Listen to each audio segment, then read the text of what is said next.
whether you like Andrew Tate, love Andrew Tate, hate Andrew Tate, don't really care for Andrew Tate, nonetheless, I will still highly suggest that you watch this video until the end, because this conversation is very serious as it pertains to the crisis our society is in and how a person like Andrew Tate comes along and both helps the problem and hurts the problem.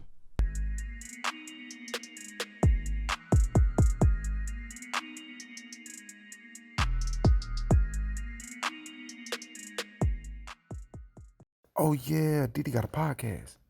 Man, welcome back to another episode of the Ruling Class Podcast. And of course, I'm your host, Diddy, back up in this witch.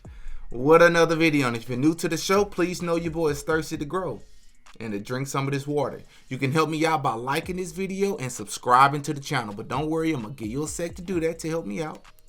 Just like the video, subscribe to the channel. I appreciate you. Now look, I won't waste too much time. I've made a couple of videos on this channel already as it pertains to Andrew Tate. They're not some of my more popular videos. I don't know if you all just don't know who it is. I don't know if you all just don't care to hear me talk about him. But I believe when you have a person who has that much influence in our society, it's very difficult for a person like myself who like to try to talk about societal things. It's kind of hard not to talk about the guy, right? And as a man who grew up in a household without a father, I am someone, just like many other men out there, who flock towards Andrew Tate's message because he says a lot of truth. I think he says a lot of things that are real. I think he says a lot of things that are unpopular, which is why a lot of people try to silence him. A lot of women and a lot of people on the left don't like his message, right? But nonetheless, you know, I think young boys, young men, right, that being myself, people in my age group, a lot older, even a lot younger, you know, we're growing up in a society that's openly hostile towards masculinity, right? Is you're being taught and you're being made to feel as if that just because you're a boy, just because you're a man, just because you're a male, let alone a straight man, right, you should feel guilty about something, right? You should feel bad about who you are. It's almost similar to how, you know, a so-called white person should feel in 2022, 2023. Just because you're white, you should automatically feel some sort of guilt because of what people that look like you did 50, 60, 70 years ago. Now, that's a different conversation. I have, you know, my opinions on that topic as well. That may not quite fall in line with this, but nonetheless, let's stay on topic. It's very similar to that, right? We are made to feel like we should feel guilty just for being men, just for wanting the things that we naturally want, just for being the way that we naturally are. We're being taught in society to be a lot more feminine, to be a lot more nurturing, right? To try almost as if we're trying to be turned into women or into females. You know what I mean? And then in a society where a lot of boys are growing up with no dad, right? Growing up in a household with no father figure, it would make sense why a lot of them will flock, or why a lot of us will flock towards a person like Andrew Tate. Because for one, he's very truthful. For two, he doesn't run away from this toxic culture when it comes to masculinity. Instead, he kind of runs towards it, right? Embracing those who are against it, and he embraces the idea of being a masculine man. And I think a lot of us appreciate him for that. And not only just the conversation as it pertains to being a masculine man, but putting a lot of men onto game when it comes to women, right? And understanding that a lot of women have taken advantage of men over the years, and understanding that a lot of things are unorthodox. So, for example, if you say things that are, I believe Kanye West said this in a video one time. He said, "I don't think I'm crazy. I just say the truth in a world full of lies." So that scene is crazy. It's kind of like that. It's like, for you, if you believe in God, for example, if you believe in God and if you believe in the Bible, and if you were to say women can't be preachers, right? You can go to the book of Timothy. You can go to multiple scriptures in the Bible that speak to how a woman can't teach over or have the authority over a man, right? If you was to say it out loud in 2023, you'll be called a bigot. You will be called someone who's misogynist, right? Or misogynistic, right? You're not allowed to say these sorts of things out loud. Again, Andrew Tate is very unapologetic, and I think he has a great message. I think he's right about a lot of things, and I've said that several times on this channel. Now, I think Andrew Tate has done a great job of recognizing and exposing, if you will, the disease in our society. He does a great job of exposing what it is that's wrong, and in some cases, who it is that may even be behind pushing these certain narratives. But while he does a great job with recognizing what the disease is or what's wrong in our society, I think that he has failed in the sense of recognizing what the remedy is or what the prescription is to this disease, if you will, or at least the full prescription or the full remedy, right? I think he's offered some helpful insights, but I believe, encouraging young men to pursue a life for the hedonism, materialism, sleeping with several different women, having a sexual promiscuous lifestyle, is not the way to go. I don't think that's the answer, right? I think Andrew Tate is somebody who has almost or carried himself as if he's somebody of controlled opposition. Now, I'll get into that in a minute for those of you who don't understand what that means. But when you're talking about something like an Andrew Tate, and he's saying things like, go to the gym, work out, I think that he's right. I think men should work hard. I think men should, try to be successful, including financially successful. I think men should strive for these things. I think men should reject society's, pressure to be more nurturing and more feminine, because that's not the nature of a man, right? I think men have roles, and I think men have a certain nature, and I think women have a role, and women have a certain nature that are completely different, but it works together perfectly, right? But again, I think the message that Andrew Tate pushes is not the way to go, because in the end, it's almost similar. You're going to have the similar outcome as that in which society is trying to push you. So, for example, society is trying to force men to be more feminine. It's trying to force men to be more nurturing. And in the end, you're going to find a woman that's feminine and a man that's feminine. And then that child or those children are missing out on that, that equally yoked, parenthood that they're supposed to experience, right? That's very similar to what I believe Andrew Tate is offering as the remedy to what it is that society is pushing, because you're encouraging men to go out here, or young boys to go out here and be promiscuous and try to buy as many cars and these fancy houses and be on yachts and travel and not live a life of marriage. That's not the way to go. I believe that the way to go, and I believe the answer that you should be pushing, yes, you should be encouraging men to be strong men, but you should be encouraging men to be strong, good men. And the way to do that is to pursue a life with a wife, right, in marriage, having your children within marriage, raising those children, right, seeking God, seeking a relationship with God. I think that's the most important thing that's being left out here, because Andrew Tate will tell you in one interview how he believes in God. In one interview, he's telling you he's a Christian. In another interview, he's telling you he's changed to being a Muslim or something along that story. He's been on his own journey, and he's allowed to do that. But in the same breath, he'll talk about being a Christian or being a Muslim, but then talk about this promiscuous lifestyle or this materialistic lifestyle that does not align with the Quran. It does not align with the Bible or the Holy Scriptures. So it's contradicting, which leads me to my last point about Andrew Tate. He is, in my opinion, a Freemason. And you say, well, what's the big deal? Why? That's random. Why does that matter? That matters a lot, because I believe Andrew Tate is somebody that you would consider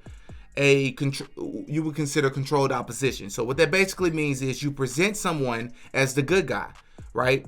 And you sprinkle in a little bit of truth and a lie, or you sprinkle in a little bit of lie into truth in order to get that person. Now, if I present someone as just the bad guy, a lot of people may not listen to him.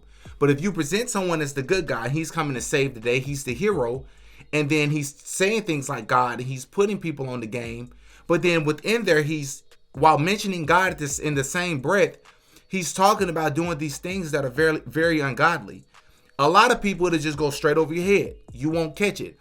And I think that's very meticulous, and it's very clever when it comes to the Freemasons. I've covered the Freemasons on this channel before. I've covered a lot of things that happen in society. And I know a lot of people, Andrew Tate is locked up right now. A lot of people believe that what's happening to him is a setup. I do believe, and I have talked to a lot of people who think that Andrew Tate did not do the things that he's been accused of doing. And then I've talked to people who do believe that he's done it. I've even talked to some people who believe that he's a part of the setup, and this is all for clout, right? And while I don't know what's true, what I can tell you is that it's not looking good. This is never a great sign that you've been accused of things of this sort, especially when the quote-unquote rumors have already surrounded your name for quite some time. And again, he could be completely innocent. I don't know. His appeal was just denied in court, so that's not a good sign. This is a man in Andrew Tate who has somehow convinced people that they're living in the Matrix, which I would agree with that part. I believe that we're living in the Matrix, so to speak. But he has also used this to his advantage, because he understands there are many men out there who feel like they're trapped in the matrix simply because they work a 9 to 5 and work a normal job. They don't drive foreign cars. They don't travel the world. They don't have yachts. They're not sleeping with as many women as they want. So they feel depressed and they want to pursue the lifestyle that Andrew Tate has. He understands that people want the life that he has, and he uses that to his advantage. This is a man who has somehow convinced people that he's 100% against the matrix, while also contradicting himself along the way. So in other words, he pushes some of the same things that the quote unquote matrix or the powers that be would want to be pushed onto the people, like lust, like materialism, like arrogance, to a whole nother level. This is the man who claims to believe in God. This is the man who claims to believe in God. But if you remember, this is the same man who has said that he wants to create his own secret society, like the Freemasons, like the Illuminati. How does that help society? How does that help the people? How is that how you're a God-fearing man talking about secret societies? You can't serve two gods, right? It's blasphemous. Convincing these men, right, that the only way to escape this matrix, or a very big way to escape this matrix, is to spend money by joining his online program where he teaches you ways to escape the matrix, right? If you really want people to escape the matrix in all actuality, you should be giving that game out for free. Yes, he gives game out for free here and there, but why do you have to create an entire online program? I'm not against nobody, their hustle, but if this is more about being a God-fearing man and caring about the people, then why are you making millions and millions of dollars off of people just to give them the information? And then when you go down the long track history or the track record of Andrew Tate saying crazy things, even crazy things that his diehard fans and supporters can't support, they can't explain. They'll tell you, well, he was joking, or you can never know when he's serious. No, you should never joke about certain things, right? You should never say certain things out loud unless you actually mean it, like calling women property. It's one thing to say that men have authority over women, which I do agree with that. From a biblical sense, from a spiritual sense, I do agree with that. I think that is the proper order that the Most High God Almighty set in place. But to call women property is completely different. I 100% don't agree with that, which brings me to the recent allegations, right? A lot of you, the supporters out there, are diehard Andrew Tate fans, but it's getting harder and harder to be able to take up for this man and speak positive for this man. Yes, it's very suspicious that all of a sudden all these things are coming to light. I agree with that, right? And I am putting it out there into the atmosphere that there's a chance that he may be innocent. I agree with that there is a chance. But I'm telling you, based on the evidence, especially what just came out, evidence that I can't fully say on YouTube because of YouTube's community guidelines, but they're saying this man is responsible for sending certain text messages and saying certain things using the R word, the RAPE word, admitting to doing certain things in text messages and DMs. It's not looking good for him. That's nonetheless, that's neither here or there. I just want to give this message to a lot of Andrew Tate fans, because as I'm probably about to experience with this video, whether you watch it this far or not, a lot of Andrew Tate fans, it's a really strong cult-like following. So a lot of people are going to hop in this comment section and call me a beta male. They're going to call me things like, oh, you've been brainwashed and you don't understand Andrew Tate and you're misunderstanding him. I've watched a lot of his videos. I've already told you that I agree with a lot of things that he said, right? I think he shares a great message in a lot of cases, but you have to admit that this life of being sexually promiscuous, right? This life of being sexually irresponsible, right? Not committing to one woman, building a family, getting to know God, living life by God's rules, by God's commandments, is the way to go. The fact that he lacks that within his message, and the fact that he's not consistent about that in his message, but also claims to believe in God, is already a huge red flag, right? So I think that he understands the disease, but I don't think he understands the remedy, because a lot of people hop in my comment section that are Andrew Tate fans and they'll say things like, well, marriage is rigged. Marriage is a setup for the man. The man doesn't get anything out of it. Marriage is set up to only benefit the wife and the children, right? And my answer to you is, this is why God is always the number one factor, but the most key factor here that you should not underestimate, because I'm not encouraging